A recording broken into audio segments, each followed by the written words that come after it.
जय हिंद दोस्तों। आज हम लोग इस वीडियो में स्वयं सहायता समूह में महिलाओं की भूमिका क्या होती है, इसका वर्णन आज हम लोग करने वाले हैं।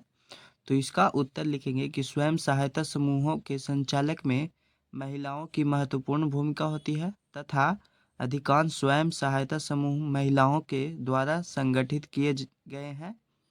इस समूह में एक दूसरे के पड़ोसी लगभग 15 से 20 महिलाओं की सदस्य होती है।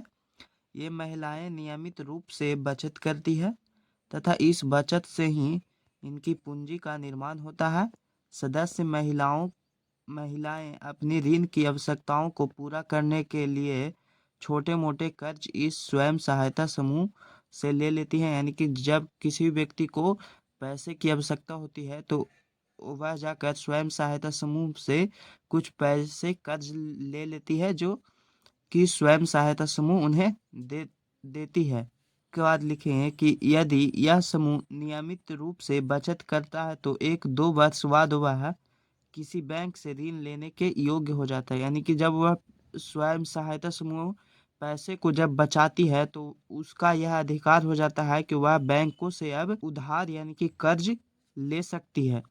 बैंक समूह के नाम पर ऋण देता है, वह बैंक होता है वह समूह के नाम पर ही उनको कर्ज दे देता है तथा इसका उद्देश्य स्वरोजगार के अवसरों का सृजन करना है। और स्वयं सहायता समूह का उसका उद्देश्य होता है कि लोगों को रोजगार प्राप्त हो, यानी कि वो अपना काम करें और उससे अपनी घर का पालन पोषण करें।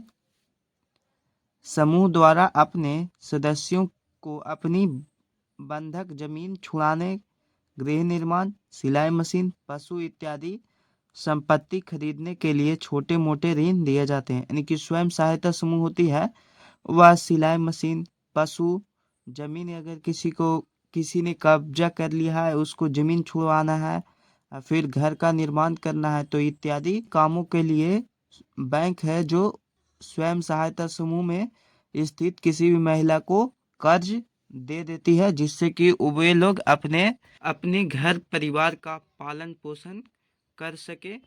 तो आप लोग लिख लेंगे। आप सभी का अपना YouTube channel online study classes. धन्यवाद।